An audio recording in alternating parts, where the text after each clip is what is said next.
"It'll cost $200,000 to fix," the dealer said, and for a moment, the entire service bay went silent around him. Harbor Cade stared at the polished floor, then at the tiny hand holding his. His 7-year-old son, Milo, looked up at him with those wide, trusting eyes that still believed fathers could fix anything. Outside, the afternoon sun blazed over the parking lot, turning windshields into mirrors, but inside Harbor's chest, everything went cold. $200,000. The words did not sound like a repair estimate. They sounded like a death sentence for the only thing keeping their fragile life moving. Before we continue, if you believe in kindness, second chances, and ordinary people finding hope when life feels impossible, please like, comment, share, and subscribe to Lifeline Diaries. Your support helps stories like this reach someone who may need hope today. Harbor had not come to the dealership expecting mercy. He had come because the little electric delivery van he drove for work had started flashing a terrifying warning across the dashboard: battery system failure. Pull over safely. For 3 days, he had borrowed rides, missed shifts, and watched his savings shrink into grocery money and overdue bills. The van was not just transportation. It was his job, his lifeline, his way of getting Milo to school, his way of carrying laundry to the laundromat, groceries home, and dreams forward one tired mile at a time. The service manager, a neat man with a silver watch and a practiced voice, explained that the main battery assembly had failed and the replacement cost, with labor, software pairing, and taxes, would come close to $200,000. Harbor almost laughed because the number was so far from his reality that it felt imaginary. He had $418 in checking, $27 in cash, and half a tank of charge left in a van that might never move again. The manager softened his tone and said maybe insurance could help, maybe financing, maybe a trade-in, but each word landed like rain on a locked door. Milo squeezed his father's fingers and asked if they were going to lose the van. Harbor crouched down in front of him, forcing his face into calmness even though his heart was shaking. He told Milo they were not giving up yet. He said it the way parents say brave things when they have no proof, only love. Milo nodded because children do not always believe the words, but they believe the person saying them. That afternoon, Harbor had the van towed back to the small duplex they rented at the edge of town. The tow truck driver lowered it into the driveway like a patient being rolled into hospice. The neighborhood was alive with daytime sounds: lawn mowers humming, dogs barking, kids riding bikes, someone grilling onions 2 houses over. Life kept moving with insulting ease while Harbor stood beside the dead van and wondered how long before everything else stopped too. He had been a single father for 4 years. Milo's mother, Surya, had not died, but grief still lived in the house because absence can haunt just as loudly as loss. She had left after too many storms inside herself, promising to return once she found peace. At first there were calls, then birthday cards, then silence. Harbor never spoke cruelly of her to Milo. He kept a shoebox of old photographs on the closet shelf, because someday, when Milo asked harder questions, Harbor wanted proof that love had existed before it broke. Harbor worked as a medical courier, delivering lab samples, prescriptions, and urgent supplies between clinics. It was not glamorous, but it mattered. He knew which nurses smiled even on 12-hour shifts. He knew which old patients waved from clinic windows. He knew the roads that flooded first after rain and the gas stations with clean bathrooms for Milo. The van had been bought used from an auction, cheap because nobody wanted a high-mileage commercial EV with faded paint and a dented rear door. Harbor wanted it because electricity was cheaper than fuel, and he had convinced himself that one smart choice could keep them afloat. That night, after Milo fell asleep with a library book open on his chest, Harbor sat at the kitchen table under a yellow bulb and searched every forum, video, and repair thread he could find. His eyes burned. The dealer estimate lay beside his laptop like a threat. Battery pack failure. Isolation fault. Contactor error. Module communication lost. The words blurred together. He was not an engineer. He had fixed bicycles, patched drywall, replaced a microwave fuse, and once repaired Milo's toy robot with tape and prayer. But this was different. This was high voltage, expensive, dangerous, and supposedly impossible. At 1:17 in the morning, he found a post from a retired technician named Orson Vale who wrote that some battery failures were not dead batteries at all. Sometimes, a tiny sensor or fuse inside the battery management system failed and made the whole pack look ruined. Harbor read the sentence 5 times. A tiny part could make a giant machine seem dead. The idea hooked into him like a spark. The next day was bright and painfully normal. Milo had cereal for breakfast while Harbor packed his lunch with the last apple and a peanut butter sandwich cut into triangles. At school drop-off, Milo hesitated before getting out of the neighbor's borrowed car. He asked if Harbor would still be able to come to the science fair next week. Harbor smiled and said he would be there in the front row. Milo smiled back, but Harbor could see the worry hiding behind it. Kids notice more than adults think. They may not understand money, but they understand when a parent goes quiet. Harbor spent the morning calling independent EV shops. Most would not touch the van. One said the parts were unavailable. Another said the dealer was probably right. A third offered to diagnose it for $900 before even discussing repair. By noon, Harbor was sitting on the curb outside a hardware store, head in his hands, when his phone buzzed with a message from his elderly neighbor, Mrs. Anika Bell.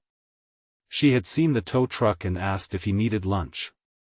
Harbor almost said no, but pride had become too heavy to carry, so he walked home. Mrs. Bell lived alone, surrounded by plants and framed pictures of grandchildren who visited too rarely. She made lentil soup and placed it in front of Harbor without asking questions at first. Then, when he finally told her everything, she listened with the serious tenderness of someone who had survived her own impossible seasons. She said her late husband used to repair factory machines, and he always said big problems sometimes wore small disguises. Harbor looked up. That was the second time he had heard something like that in 24 hours. In her garage, under a canvas tarp, Mrs. Bell showed him old tools her husband had left behind, insulated gloves, a multimeter, service manuals, plastic bins labeled in careful handwriting. Harbor felt nervous even touching them. High-voltage batteries were not lawn mowers. One wrong move could kill him, and Milo had already lost one parent to absence. Harbor promised himself he would not be reckless. He would research, disconnect, wait, test, and stop the moment he felt unsure. Over the next 2 days, Harbor became a man possessed by careful hope. During daylight, he borrowed rides and took whatever courier shifts did not require the van. At night, he studied diagrams until the lines began to make sense. He learned where the service disconnect was.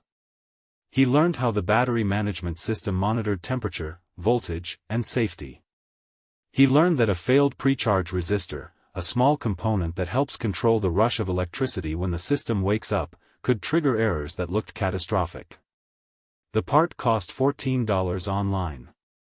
$14. Harbor sat back from the screen and stared at the number. It was so small it felt cruel.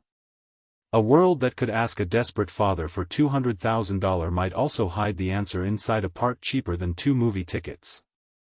He ordered it with shaking hands and paid extra for next-day shipping, which cost more than the part itself.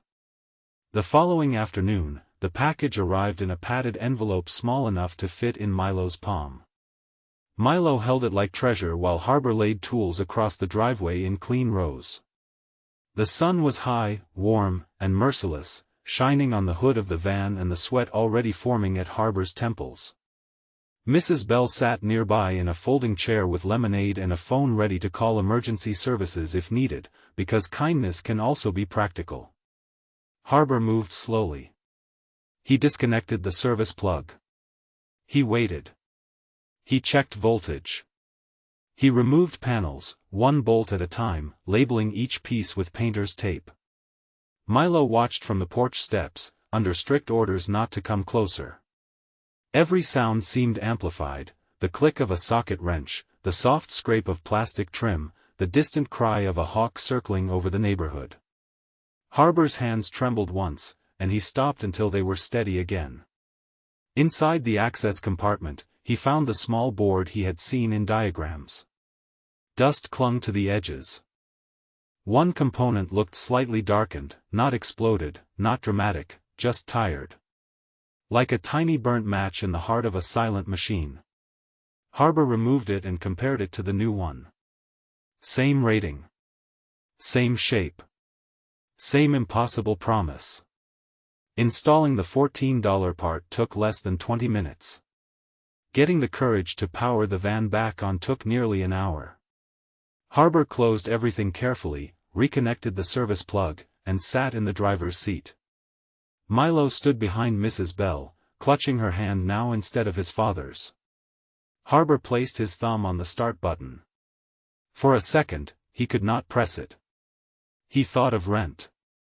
He thought of school lunches. He thought of the science fair, of Milo's trusting eyes, of every night he had whispered to the ceiling that he was tired but not finished. Then he pressed. The dashboard lit up. At first, nothing else happened. Harbor's heart sank so fast it almost hurt. Then the warning disappeared. The battery icon glowed green. The van chimed softly, ready to drive, as if it had merely been asleep. Milo screamed with joy. Mrs. Bell covered her mouth and began to cry. Harbor gripped the steering wheel with both hands and bowed his head until his forehead touched it. He did not cheer. He could not. The relief was too large for sound. It moved through him like sunlight returning to a room that had been dark for years. But the story did not end in that driveway. The next morning, Harbor drove the van back to the dealership. Not angrily. Not to shame anyone. He drove there because he needed the diagnostic codes cleared properly and the system checked for safety. The same service manager came out, recognized him, and looked surprised to see the van moving under its own power. Harbor handed him the old burnt part in a small plastic bag and explained what he had found. The manager frowned, then stared, then called 2 technicians over. They scanned the van, tested the battery, checked the modules, and eventually confirmed what Harbor already knew. The main battery was healthy. The catastrophic failure had been a small failed component. The $200,000 repair was unnecessary. For a moment, Harbor expected excuses, but one of the younger technicians, a woman named Priya Soren, looked embarrassed enough to be honest. She said the dealership did not repair at component level. They replaced assemblies. That was policy. That was training. That was liability. Harbor understood the words, but he also understood the danger behind them. Policies did not tuck children into bed. Policies did not tell a father how to survive when a machine worth less than the repair estimate decided whether he could work. Priya quietly asked if she could take a photo of the part for her own notes. Harbor said yes. The service manager waived the inspection fee. It was not justice, exactly, but it was something. News of the repair spread in a strange, small-town way.